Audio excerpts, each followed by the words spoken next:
हैं कि चुनिया शहर में रिक्शों की भरमार से ट्रैफिक जाम रहना मामूल बन गया है। ट्रैफिक पुलिस एहलकार गायब, जबकि इंतजामिया भी ख्वाब खरगोश के मजे लेने लगी। इस पर मजीद तफसीलात लेंगे ताहिर असगर अंसारी से।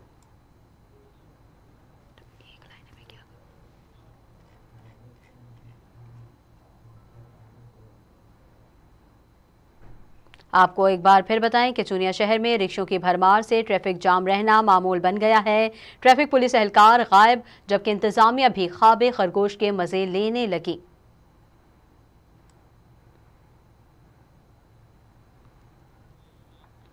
इस पर मज़ीद तफसीलात लेंगे नुमाइंदा फैज न्यूज़ ताहिर असगर अंसारी से। जी ताहिर असगर, तफसीलात से आगाह कीजिएगा।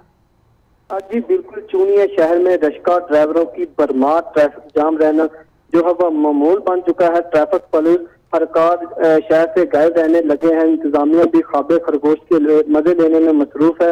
मुसाफिरों को शहर से गुजरने में मुश्किलात का सामना करना पड़ रहा है। शादियों ने DPO कसूर इमरान और DSP ट्रैफिक पुलिस कसूर और असिस्टेंट कमिश्नर चूनिया रिजवानुल हक से नोटिस लेने और सड़क को क्लियर रखने ट्रैफिक पुलिस एहलकारों को बाहर खड़ा होने की बजाय शहर के अंदर खड़ा होने का मुतालबा किया है।